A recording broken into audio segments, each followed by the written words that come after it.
Knowledge for Men, episode 21. Welcome to knowledgeformen.com, where boys turn into men, where men turn into leaders, into lions, the ferocious few who stand strong, a place where you grow to become the man you were born to be. It's time to take massive action towards the life you want. Get the health, get the relationships, business, and career you've always dreamed of. Achieve a level of success and happiness that you've been searching for so many years. Life has given you enough, and it's time to take a stand and take full control of your life. Stand with us as we interview the most inspiring and successful leaders to give you real-world advice to crush life and awaken the sleeping giant inside of you.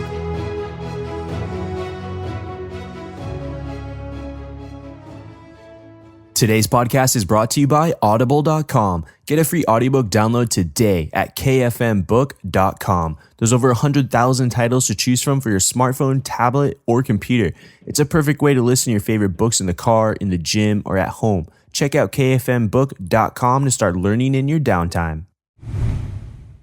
All right, welcome to the show. I'm here with Todd Henry, the founder of The Accidental Creative, a company that helps creative people generate brilliant ideas. He regularly speaks and consults with small and large companies about how to develop practices and systems that lead to everyday brilliance. Todd has been featured by Fast Company, Fortune, Forbes, US News, and many more major US publications. Todd is also the author of Die Empty, Unleash Your Best Work Every Day. Todd, I'm happy to have you on the show. Let's do this. Hey, Andrew, thanks so much for having me. And let's jumpstart right into your favorite success quote. Go ahead. Yeah, so I've got a bunch, right? I have many of them, and I've shared them liberally as I've been out talking about Die Empty, right, in various formats. But probably my favorite quote of all time about success was from Steve Martin, who, you would say like Steve Martin the comedian, right? But he's not really Steve Martin the comedian. He's Steve Martin the comedian, Steve Martin the banjo player, the bluegrass player, the novelist, the screenplay writer, right, the actor.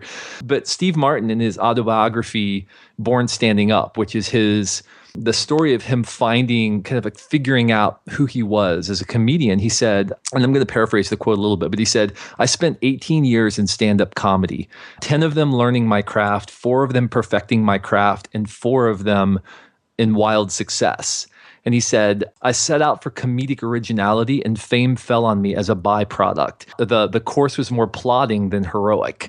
And I think sometimes we look at people who have achieved great success and we think, oh, in their mind, they did exactly what they set out to do. But I think what Steve Martin was saying was, listen, I committed myself to learning my craft. I committed myself to getting better and better and better at what I do. And then I perfected that craft. And then fame fell on me as a byproduct of the fact that I had chased comedic greatness, comedic originality. And the course was very plodding. And I think for many of us who are kind of in the midst of trying to figure out what is my thing, what is the course that I'm going to commit to, I think it can be overwhelming sometimes. We have to realize that your path only makes sense when you look back. It doesn't always make sense looking forward. That's a great quote. I didn't know about that with Steve Martin. And this really brings up the Steve Jobs commencement speech at Stanford about 8 years ago, where he said you can't connect the dots looking forward. You can only connect them looking backwards. So you have to trust that they'll connect. And this is going to give you that confidence to follow what it is that you want to do. And Todd, I can already tell we're going to have a great episode here. You got a ton of knowledge, and let's dive into your story. Share with the audience and the listeners what it is that you do and how you got started. Yeah, so talk about your course is more plodding than heroic. I mean, that really is my story. So I'll summarize just so I don't bore you with details, but I studied marketing in school, got out of school. Like any good marketing major, I did a tour of duty in the music business. And then after that, I ended up becoming the creative director for an organization in my city. And then within about probably 4 or 5 years of doing that, I started realizing the people on my team were starting to experience a little bit of frustration and burnout. I was experiencing frustration and burnout, and I started asking questions of some of the other creative directors at organizations around the city where I live. Hey, how do you keep your team engaged? How do you keep them fresh and energized? And they looked at me like I had 3 heads. They're like, what are you talking about? We don't. We just burn through them and bring in a fresh crop, right? That's what we do. We just, if people burn out, they burn out. So be it. And I thought, well, that doesn't seem right. It doesn't seem right that people who are devoting themselves to turning their thoughts into value, creating value for other people, would be treated as some kind of commodity to be squeezed dry and discarded. So I started trying to figure out, how do people who are highly productive, highly creative and highly productive and healthy over the long term, how do they do that effectively? And I started distilling some of those bits of research and insight into a podcast that I called The Accidental Creative. And I released that podcast in 2005, the first couple of episodes. I mean, it's funny because at the time I was thinking, oh, I'm so late to this podcasting thing. Is it still going to be around in a year? That was kind of what, that was almost a decade ago now, which is funny. But, and so I put it out there and I kind of forgot about it, honestly. There was no business, there was no anything. It was just me putting out some thoughts about the creative process, went back on my happy way. And then about a month later, I'm looking for podcasts, business podcasts to listen to. And I come across one called The Accidental Creative. That's one of the top business podcasts on iTunes. And my first thought was, oh no, I stole someone else's name. I can't believe I didn't check first before I released the podcast, right? But it was my podcast. And I had no idea that there were thousands of people who were listening to this because I just put it out as kind of like a little hobby, like a little side project. And so I pretty quickly realized, wow, there's a real hunger, a real thirst for this conversation about how to create in a healthy way, how to be prolific, brilliant, and healthy, as I was calling it, in life and in work. And so I started releasing podcasts more regularly targeted at creative professionals and started doing some ideation work as well on the side for organizations, helping them generate ideas and think about their problems in new ways. And, all of that work then led to more opportunities to go and to present to organizations. And after time, people stopped asking me to come help them generate ideas. And instead, they asked me just to come and talk to them about their creative process and reveal some of the stuff I was talking about in the podcast. And so that pretty quickly turned into a business. And then in 2009 had the opportunity to pursue a book deal with Penguin. And that was for the first book, The Accidental Creative.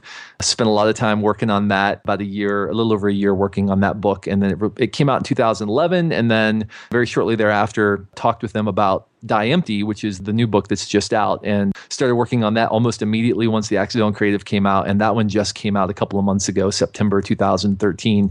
And so that's kind of my journey. And so now mostly what I do is I spend my time working with organizations, helping them think about how to be more productive and creative in what they do and develop systems to help them do that. And also helping them tap into passion for work and really to find their voice. What does it mean to find your voice in your work? That's really kind of what I've focused most of my energy on these days.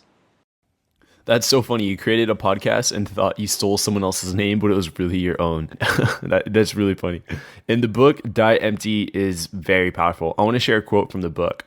How much of your day do you spend doing work that you'll be proud of later? And it's something you don't really think about on a day-to-day basis when you're grinding out throughout your work week, but asking yourself if you're going to be proud of the work you're doing next year, 5 years, or 10 years from now will really tell you if what you're doing matters to you. I really enjoyed the book Die Empty. Can you share more about the book and some of its main themes? Right. Yeah. So really almost a decade ago, actually it was a little bit before I started podcasting, I was in a meeting and this guy was leading the meeting and he asked kind of this weird out of the blue question. He said, what do you think is the most valuable land in the world? And we're all thinking, that's a weird question. I don't know. So we start throwing out guesses like oil fields of the Middle East, right? Or diamond mines of South Africa or Manhattan. We're throwing out all these guesses and of course they're all wrong. And the guy said, no, you're all wrong. I think the most valuable land in the world is the graveyard. Because in the graveyard are buried all of the unwritten novels, all of the unexecuted ideas, all of the unlaunched businesses, all of these things that people in their mind, they said, I'm going to get around to that someday. I'll do that someday. And they pushed it and they pushed it and they pushed it into the future. And one day those tomorrows ran out. They reached the bookend of their life. My friend Brian likes to say the death rate is hovering right around 100%, right? So all of us at some point are going to run out of time. We're going to run out of days. And I remember that struck me so hard at that point because I started thinking, what am I doing with my life right now? Am I really spending my finite resources, my focus, my assets, my time, my energy? Your fate determines your fate, right? I started asking, am I spending those things in a way that is going to be meaningful long term, or am I just spending them on myself? And so I went back to my office that day. I wrote 2 words on an index card and I put them in my notebook. I put them on the wall of my office. And those 2 words were Die Empty. Because I want to know at the end of my life, when I reach the end of my life, I lay my head down for the last time, I haven't left my best work inside of me. I haven't squandered my focus, my assets, my time, my energy on stuff that is self-serving, that is ultimately futile, that's not going to last. I want to pour myself into work that is meaningful, pour myself into work that is going to stand the test of time. I want to die empty of regret. I want to die empty of my best work. I don't want to leave it inside of me. And so that really has been the defining ethic of my life for the last decade. And so when it came time to write another book, it's funny because I always tell people I wrote The Accidental Creative just so I could write Die Empty, because that's really the book I wanted to write. But it's kind of like I had to lay the argument out first for The Accidental Creative before I could write that book. But that's really, I think at the end of the day, that's really a life philosophy that I believe we should adopt, which is I don't want to carry my best work to my grave with me. Instead, when I lay my head down for the last time, I want to die empty. So that's what the whole book is predicated on. It's based on this idea that you have a finite amount of engagement on this earth. And we don't like to think about that. We don't like to consider it. We prefer to ignore it. But the reality is that someday at the end of your life, you're going to point to a delta, a change that exists because you sucked air on this earth, right? It's the sum total of value that you've created, whether in your relationships, your job obviously is the most physical manifestation of that, the ways that you served, how you spent your money, all of those things comprise your body of work. And the question we're going to ask when we point to that body of work is, does that represent me? Does that represent what I care about? Or does it represent something I really don't care about? I just got carried along by my work. I got carried along by cultural narratives, other people's expectations, and instead I ended up in a place I really didn't want to go. And unfortunately, as I've looked at the lives of people who are later in their life, a lot of them express regret of having been carried along by somebody else's understanding of what they should have done, or somebody else's narrative, somebody else's expectations, instead of sitting down and purposefully thinking, am I spending this day, am I spending myself, my focus, assets, time, and energy in a way that's going to be meaningful and that's building into that body of work that I can point to with pride at the end of my life? Die empty. It's about acknowledging that you have a limited time on this earth, and getting your best work out while you're here matters. And the question is when do people really start to live? And people really start asking themselves this question when it's too late, like when they're in old age or they get seriously ill. Yeah, and I think one of the things that people struggle with is they want guaranteed results on the other side of their action. They want guaranteed results on the other side of uncertainty, and you never have that. I mean, I shared this story about creating the podcast earlier. I was doing that as an active expression to try to help my fellow creative professionals. That was it. I didn't want anything out of it. I certainly wasn't trying to become internet famous or something, right? There was no objective of anything. I mean, other than just I want to help people out. Now, on the back end of that, you can look and say, yeah, but suddenly thousands of people were listening, and it grew from there, and it still is a top business or whatever. You could say all those things, and that's fine, but that wasn't my intent. And if you look at the lives of great contributors, they're driven, and by the way, when I say that, I don't including myself in that fold. I'm saying when you look at the lives of great contributors, right, they're not driven by a need for the recognition. That might be a part of their drive, a very small part, but the biggest part of it is they're committed to an outcome. And come hell or high water, they are committed to achieving that outcome. And so we have to ask ourselves, we throw this word around, Andrew, passion, right? This is a word that gets tossed around a lot in our culture, like follow your passion and find your passion. And that's fine. It's all fine and good. But I think we misuse that word. I mean, we use the word passion to describe anything that we're mildly interested in. So I'm passionate about ice cream, and I'm passionate about the Cincinnati Bengals sometimes, and I'm passionate about like my wife, and we throw this around for all these different things as if it just means like, oh, I'm interested in those things. But the word passion in its root form comes from the word pati, which means to suffer. So when we talk about passion, I'd love to reclaim that word, and instead of saying, oh, I'm interested in this, I love to frame it up as this is what I'm willing to suffer on behalf of. I am so committed to an outcome that I will suffer on behalf of that outcome, because that's what I want to see happen in this world. That's the outcome I'm committed to. And so I think we all have to ask that question. And once we can answer that, this is what I'm passionate about, I'm willing to suffer on behalf of, it begins to unlock a lot of other things for us. Wow, changing passion from something you want to do or like versus something you're willing to suffer for removes 9 out of 10 things I would ever use the word passion for, and makes it very clear on what I'm really passionate about in my life.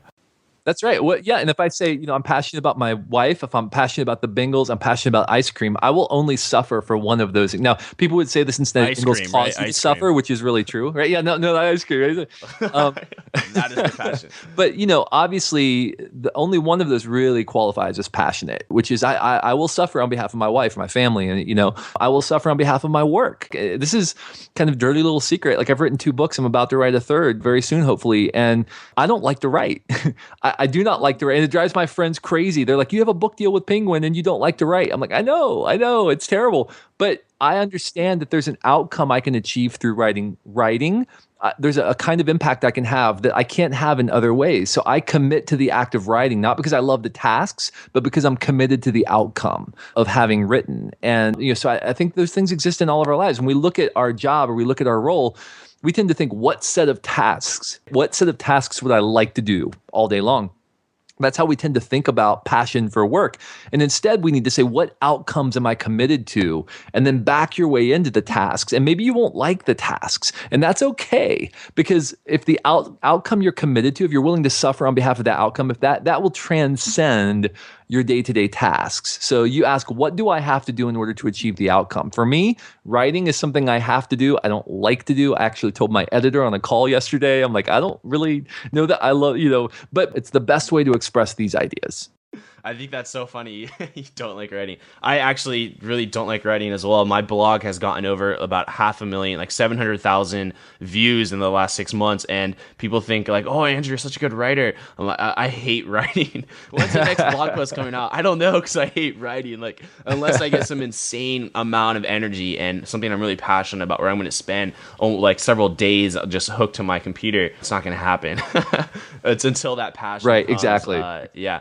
Here's something I did want to read out. I've seen it all over Amazon. It's on your blog, but this quote that you have here is, embrace the importance of now and refuse to allow the lull of comfort, fear, and familiarity and ego to prevent you from taking action on your ambitions. The cost of inaction is vast. Don't go to your grave with your best work inside of you. Choose to die empty. I just think that's very... I agree. Whoever said that, I agree with them. Oh, wait, that was me. Yeah, okay. Who wrote that? Yeah, I mean, here's the thing. Ego can get in the way. Ego, by the way, doesn't just mean, hey, look how great I am. I mean, ego can be something like, oh, you don't like my ideas? Okay, I'm going to go hide in the corner then. Oh, you're not going to value my contribution? Okay, then I'm not going to really contribute to these meetings anymore. I mean, that's a form of ego. Playing the victim is a form of ego. And what happens is you abdicate your contribution. You withhold yourself because you're putting yourself ahead of the work. You're putting yourself ahead of the outcome. And people do that, and then they spend days, weeks, months, years abdicating their contribution. And then they look years later at what they've been doing and they think, I have squandered years of my life playing the victim. I have squandered years of my life by letting other people have control of my engagement. And that is a crying shame, because people miss big chunks of their life simply because somebody bruised their ego at one point. And they thought, okay, fine, I'm going to abdicate I'm going to withhold myself now. And it really is a shame, because when that happens, we're putting ourselves ahead of the outcome. And you want to talk about what people regret? Those are the things people regret later in life. Okay, we've discussed one of the deadly sins being ego. Let's dive deeper now into the other 6 deadly sins. Yeah. So there are seven deadly sins. I put them A, B, C, D, E, F, G just to make them memorable, right? So yeah, I call these 7 deadly sins. These are the places where people get stuck in a place of mediocrity. And that word mediocrity, again, in the original language, if you parse it out, it comes from 2 words. I mean, medius and ocris, which are middle and rugged mountain. So to be mediocre means to stop halfway up a rugged mountain. So the question I wanted to ask with Die Empty is, why do people set off strong? They set off with hope and ambition, and they look at the peak and they say, I'm going to get there. I'm going to climb the mountain. And then at some point they settle in. At some point they say, close enough. And so that's really what I wanted to look at. And there are kind of 7 common factors that I found among places people get stuck. One of them, the first one is it's aimlessness. Aimlessness is when you lack a through line for your work. And we talked about this earlier, that people become carried along by their work instead of stopping and defining the edges of their work and identifying a consistent through line that helps them figure out what is it that I'm really trying to do? What outcomes am I committed to? Not what projects am I doing, but what outcomes am I committed to? Because it's really easy just to take on work indiscriminately, and pretty soon you're really far off course, or your world is so chaotic that you can't find any kind of meaning in your work because you're just doing a bunch of different disconnected projects. So aimlessness is the first place that people get stuck. And so to counter that, you have to define your battles. And we talked about that earlier, about tapping your passion, figuring out what work am I willing to suffer on behalf of. Go back and look at your life and ask, where in my life have I been disproportionately willing to spend myself on behalf of outcomes? So that's just one way to think about it. B is for boredom. There's a group of people I call the busily bored. And these are people who are, they're very busy. They've got a lot going on. They're very mentally active, but they are bored silly. They're not following their curiosity. They're not asking better questions. They're not delving deeply into their projects. They're just bored. And one of the ways I know this is that whenever there's 5 seconds of lull in their conversation or in their schedule, what happens? The phone comes out. They have the phone out and they're following the ping. They're checking their social media. They're checking their email. They're bored silly. They're looking for stimulus instead of staying with the problem and being fiercely curious. So that's how you countermand boredom, is you have to be fiercely curious. And there are a bunch of things in Die Empty I talk about ways to do that. C is for comfort. Mention, I believe the love of comfort is frequently the enemy of greatness in our lives. I think that we latch on to comfort, and pretty soon we pursue comfort at the expense of great work. And the reality is you cannot pursue great work and comfort simultaneously. You might experience comfort along the way, that's fine, but you cannot pursue them as common objectives, because at some point you will have to choose. And those who build brilliant bodies of work are those who consistently choose to do the right thing, even when it's the uncomfortable thing. So we have to choose at some point. D is for delusion. And this means that we don't know ourselves. We don't understand who we are. Instead, we're living out somebody else's narrative. And you will never have the contribution that you're wired to make if you're living out somebody's narrative, else's narrative. By the way, this happens to organizations too. I see this all the time. People adopt the narrative of some other industry leader or whatever, and instead of figuring out who it is that they are and figuring out the sweet spot for their organization. So we have to be careful to know ourselves, to understand and define our ethic and our terms of engagement. E is for ego, and we already talked about ego. We can't put ourselves ahead of the work. We become inflexible when that happens. We have to be confidently adaptable. Ego says, I can do no wrong. Confidence says, I can get this right. Ego says, I'm invaluable. Confidence says, I'm valuable. These are fundamentally different things. We have to be confidently adaptable. F is for fear. Fear keeps us in a place of stasis. It keeps us in the corner, hiding in dark corners. And to countermand fear, we have to attack it directly by finding our voice. We have to, as my friend Thad Cockrell, the musician, says, we have to walk into dark rooms and turn the light on. Right? That's what it is. So we have to commit to finding our voice and to taking risks and to trying new things if we want to countermand fear. And the final deadly sin is G, it's guardedness. This is when we become closed off to others. It's when we turn inward and we stop accepting advice and input and feedback from other people. In order to contribute, we have to stay connected to others. There's a myth of the lone innovator out there, Andrew, that great work is done in isolation, that there's some lone genius out there inventing the next iPad, and they're going to come out and say, ta-da, look what I made. And it's not reality. Innovation is the collective grasp for the next. It's groups of people stumbling awkwardly into the unknown together. So we have to stay closely connected to others and have people in our lives who can speak truth to us, even when it's truth we don't want to hear. That's what we need. So A, B, C, D, E, F, G, aimlessness, boredom, comfort, delusion, ego, fear, guardedness. Those are the 7 deadly sins, and at least a primer on some of the things we can do to countermand them. This has got to be a big eye-opener for a lot of people. When you talk about the 7 deadly sins, you can see how someone can easily fall into mediocrity, which prevents people from doing the things that they really want to do, the things that matter to them.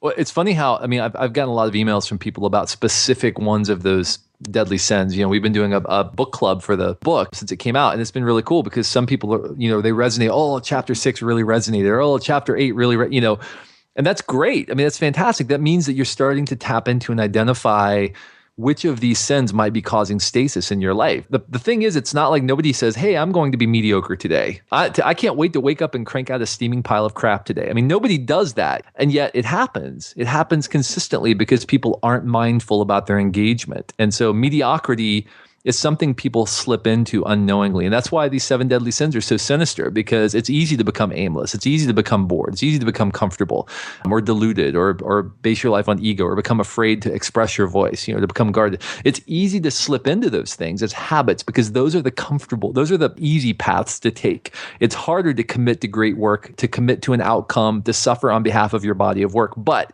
that is where a life of meaning comes from. Right. It's not going to be easy, but it will definitely be worth it.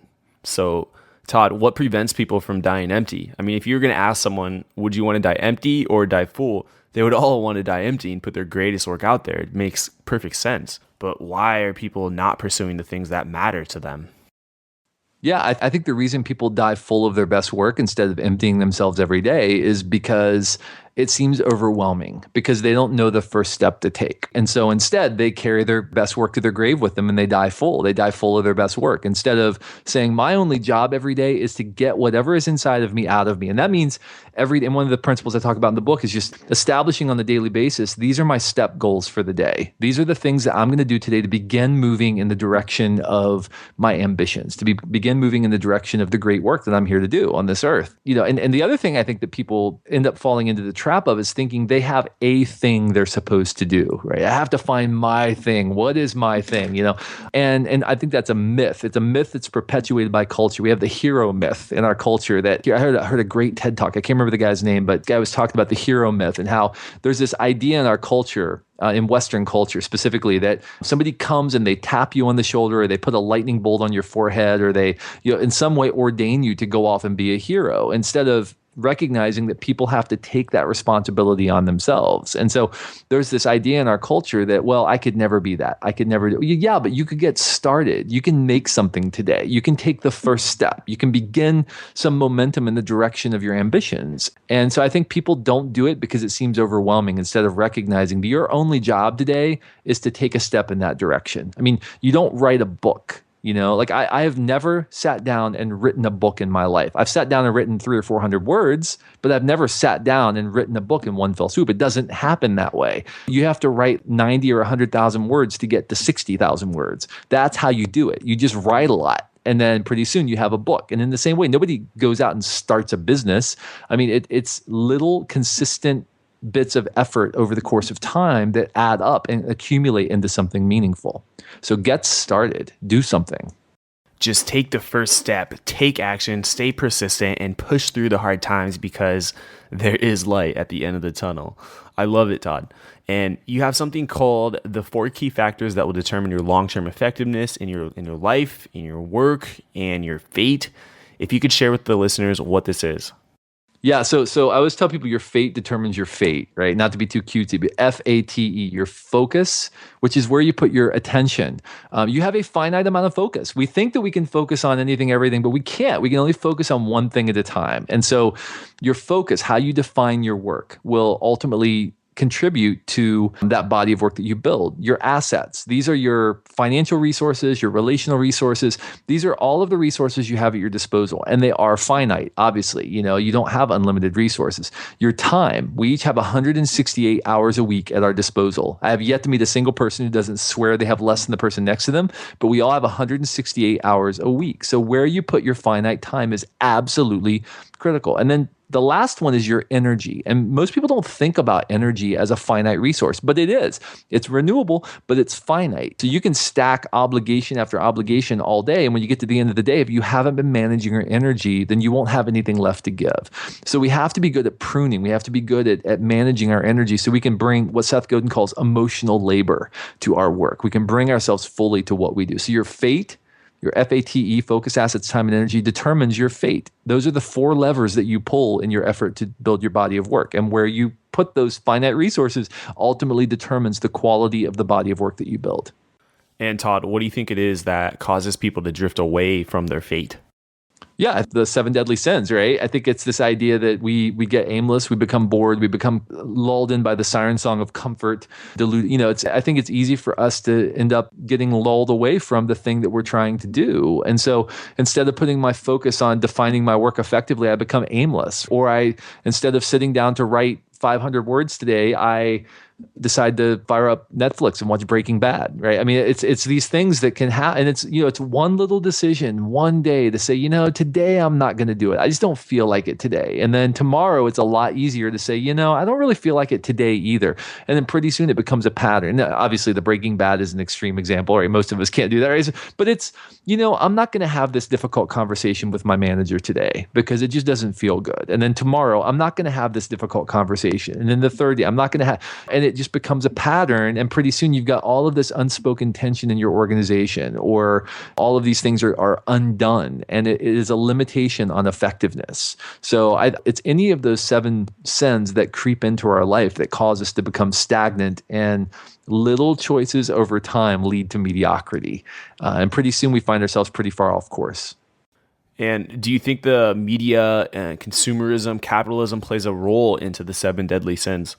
Oh, there's no question. Yeah. I mean, I don't want to point a finger at the media and say, oh, they may, we're all, at least for the most part, grown-ups, right? I mean, you can't blame kids for what they think about the world, but I mean, we're all able to make our own decisions. And so when we see somebody driving a brand new car and, we think, wow, I could be like that person if I drive, I don't think that any of us consciously think that, but it builds layers of narrative on our lives that make us think. I mean, I'll give you one example of how that plays out. So, and this is very intentional. I mean, I drive a 10-year-old Honda CR-V. Okay, that is my car of choice. Now, I could buy a new car. I could do that, and there would be nothing wrong with it, right? I could go out and do that. But my wife and I we're not car people, and we just don't care. But there are these little narratives that play in my head sometimes when I'm driving down the road and somebody blows by me in a BMW, or somebody blows, and it's like these little narratives in my head, or I pull up, and I'm sort of thinking like, how is my 10-year-old Honda CR-V being perceived by other people, right? And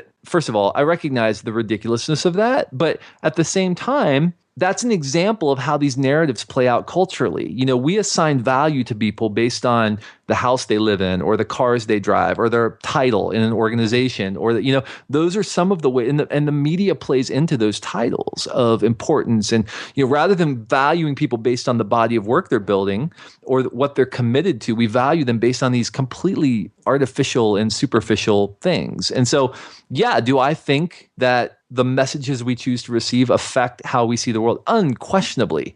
Yeah, there's no doubt about it that it does. It shapes our perception of the world. What we have to do, and what, like with my example, what I have to do is say, no, I'm being very choiceful about this. Like, I'm going to drive this car till it falls apart, because it's stupid to go out and buy a car just because I want to drive it. Like those kinds of things. Like, we have to be choiceful about the narratives that we choose to live out in our lives, and make sure that we don't allow them to infiltrate and get us off track.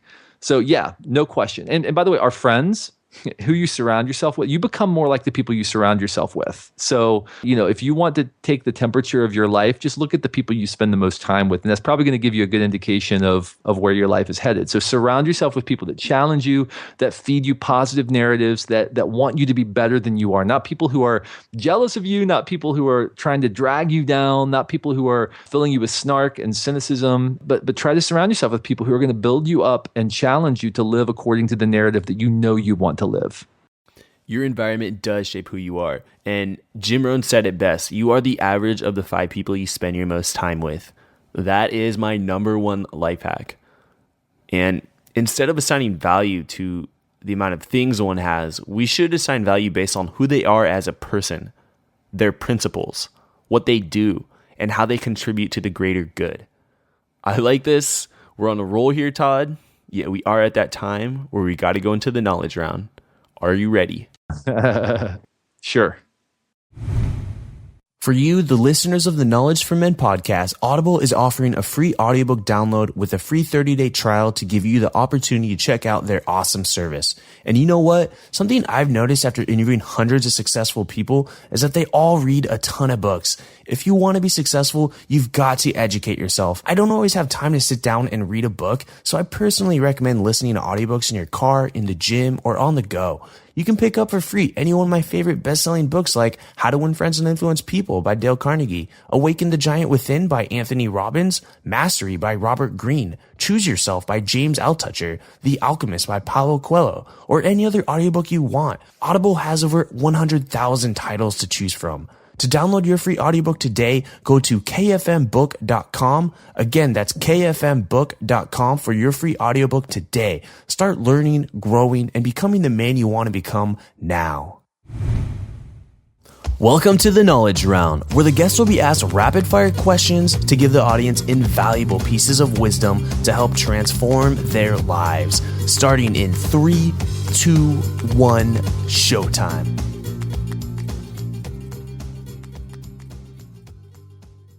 All right, Todd, how would you explain dying empty to a newcomer? Don't take your best work to your grave with you. You have a responsibility to get it out of you while you have the opportunity, so that when you lay your head down for the last time, you can say, I died empty of regret. What is holding people back from dying full and putting their best work out before they die? I think stagnancy, mediocrity. I think it's little choices that we make to succumb, to settle in, to stop medias ocris halfway up the rugged mountain. And I think those 7 deadly sins play the biggest role in that: aimlessness, boredom, comfort, delusion, ego, fear, and guardedness. And Todd, what is the best advice you have ever received from a mentor? My friend Brian told me this. He said, listen, if you want to do something, you just have to go get your reps in. Don't wait for somebody to come and tap you on the shoulder and say, we are now going to offer you the opportunity of a lifetime. You have to go out and you have to do it. If you want to be a writer, you have to go out and you have to write every single day. You know, it doesn't matter if you like it or not. You have to go do it. If you want to speak, specifically, my friend Brian was telling me this about speaking, about teaching. He said, listen, you have to go get your reps in. You have to get in front of anybody and everybody who will listen to you. I mean, I've spoken to rooms of 5 people, like years ago. I've spoken to rooms of like 20 people who half of whom didn't even want to be there. They ended up in the wrong room for some reason, right? Like that's what I was doing like years ago when I was first getting started. And I mean, now I'm regularly speaking to rooms of, 2, 3, 4, 5,000 people, which is great. That's fine. But I got my reps in, right? I learned how to talk. I was creating daily podcasts for years and years and years and years. I learned how to organize concepts. I learned how to present those concepts. So whatever it is you want to do, go out and get your reps in, whatever that looks like. If your deal is writing, go out and write. If your thing is speaking and teaching, get in front of anybody who will listen to you. If you want to start businesses, if that's kind of your thing, then go out and get involved with communities of people who are launching businesses and work on businesses and help them launch businesses and just be involved in that space. If you want to be a leader, start leading something. Go out and get your reps in. Don't wait for somebody to come along and give you the golden opportunity, because the reality is, if you haven't been doing your reps along the way, when that golden opportunity comes, you're not going to be ready to take advantage of it, or you won't even spot it, honestly. If you haven't been doing your reps, problem finding is becoming as important as problem solving. So get your reps in. That's the advice. Great advice. And Todd, what are your 3 most influential books and why?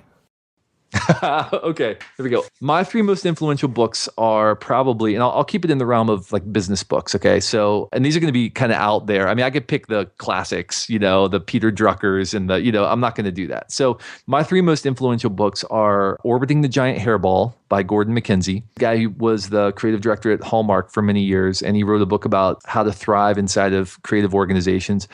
Brilliant and fun book. My favorite quote from that is, Orville Wright did not have a pilot's license, right? I love that quote. I think it's fantastic. A second one is The Leadership Challenge by Kouzes and Posner, which is, I think, one of the best books about leadership that I've ever read. They did a survey of leaders across various sectors, and they said, here are the commonalities that these brilliant leaders have that we think are, must be abided by. Probably the third, and this is probably the most influential book in my life that I've read lately, is Man's Search for Meaning by Viktor Frankl. And Viktor Frankl, for those who don't know, was in a concentration camp in World War II.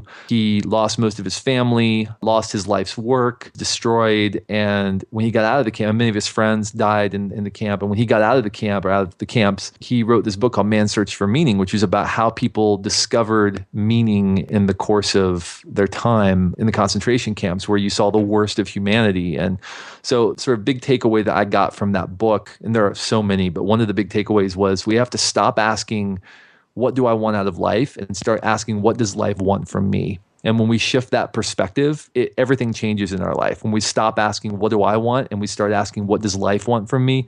Everything about our engagement immediately shifts. So those would be my 3.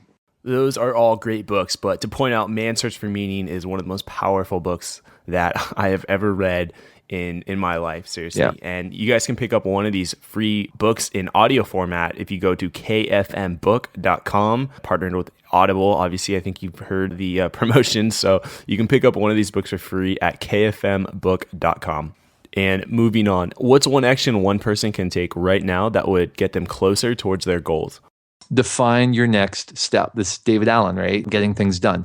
What's the very next thing that you need to do? What's the very first thing you need to do right now? If you were just starting right now, what's the very first thing you would do to start moving you in the direction of your ambition, whatever that is? Take the first step. I like it. And I have a scenario for you. Imagine you woke up and you were 20 again. What would you do? Would you do anything differently? I would find somebody who's doing what I want to do, and I would go find any way possible to add value to their life. I would say, listen, let me shadow you. I will do anything. I'll get your coffee. Just let me add value to your life. But in exchange, I just asked I'd be able to learn from you. Let me watch how you do what you do. Because the reality is there are no secrets in this world. I think everybody thinks that everybody else has it figured out. Everybody thinks that there's some insider club that they're not being let into. Everybody thinks that. It doesn't matter who you are, how successful you are. Everybody to some extent thinks they're on the verge of being found out to be a fraud. And so what I would do is I would attach myself to someone who's doing what I'm doing, and I would just try to get as close to that person as I can, add as much value as possible, and learn as much as I can from what they do.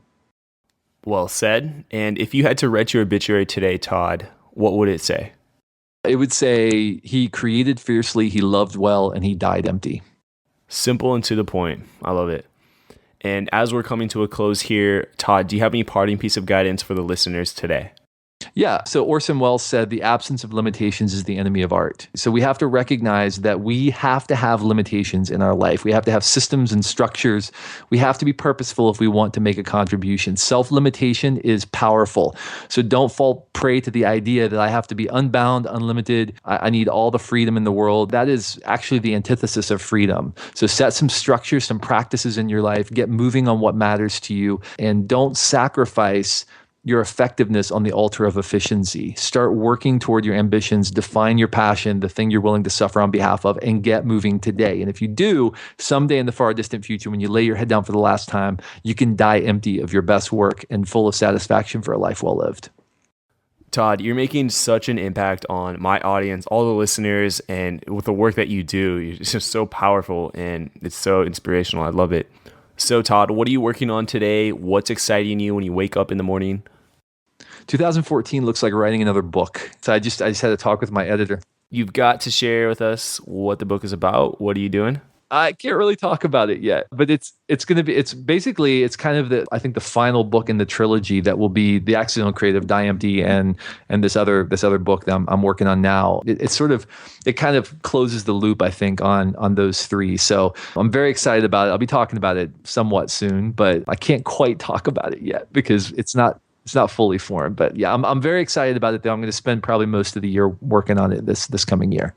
All right, Todd, go ahead and give yourself a plug so the audience can get in contact with you.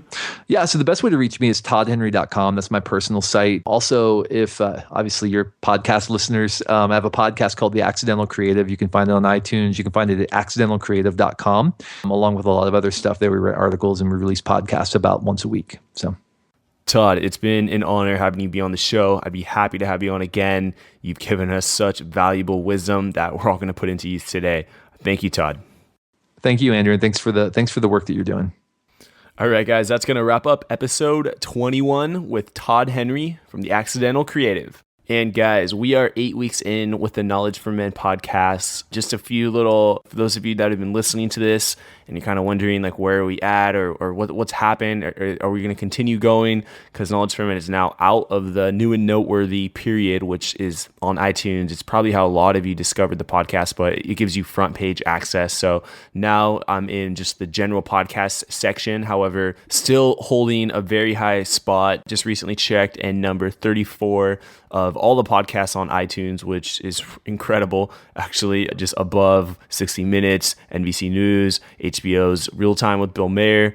And I mean, there's some really good numbers and things that I possibly just never would have thought when I first started the Knowledge for Men podcast, and gotten some really incredible guests in the last 8 weeks. The CEO of Zappos, that's episode 18, Tony Hsieh, that was incredible. James Altucher, Robert Greene, one of my favorite authors. It's some incredible people have been on this show. And I thank you guys for listening and following along as we now are 8 weeks in. As I'm writing this, we have about 134,000 downloads since I first started 8 weeks ago. And what's really insane is for the month of January, I already have 79,000 downloads. So on track to really be almost possibly get like 130,000 downloads just for the month of January alone. In December, there were 50,000 downloads, and in November, only 4,500 downloads. So significant growth. And this is for you guys, the listeners. It's been incredible having you guys be a part of this. I've received a ton of good feedback, and I'm implementing, I'm doing the work, I'm continuing getting guests. And I will continue posting episodes twice a week on Mondays and Wednesdays. I wasn't just doing that for the new noteworthy period. I know a lot of podcasts will do a lot of episodes at first and then die down as soon as they start seeing a downfall in downloads. But I'm going to keep pushing through. I'm actually booked all the way until May with interviews, and I'll be publishing 2 episodes a week. So, I mean, this Knowledge for Men podcast just getting started. It's only been alive for 8 weeks, and we're going to crush it in 2014. I'm going to be working double time, getting some really crazy guests that like celebrity guests, athletes, Navy SEALs. I'm working double time here trying to make this the most incredible show for guys. And there's actually a large percentage of women who listen to this, and that's awesome. And it's for everybody. However, there are the dating and relationship aspects that I am strictly talking about for men in that point, but all the other topics is just kind of open for everyone. It's awesome. So I'm stoked that you guys are with me on this. Check out knowledgeformen.com. Sign up for the free Knowledge for Men toolkit, where you just get a bunch of awesome content on dating, relationship, ebooks, how to find your passion ebook, wealth, 25 points to financial freedom ebook, and there's just a ton of content on there. So Knowledge for Men toolkit, and it's free. And I could have sold that to you guys for like $150, but I think it's best if you guys get that content and just learn, and just stay really connected with Knowledge for Men as we build this community up. Ultimately, if you really like what is happening here, then I would appreciate a review on iTunes. Just iTunes review. So I've been talking for a while now. I'll cut. You guys enjoy your day. Crush life, as always. Until next time, guys. Thank you for listening to the Knowledge for Men podcast show. It's been a pleasure having you be a part of a thriving community of men who want to crush it in all aspects of life. I'm on a mission here to inspire millions of guys, and with your help, we're going to make a dent in the universe. Check out knowledgeformen.com for a ton of free content that's designed to help you live a remarkable life. Again, that's knowledgeformen.com. I hope to see you there. And always remember, 2014 is the official year of the crush, where we take action to get the life we've always dreamed of. This is your host, Andrew Farabee, and until next time, let's do it.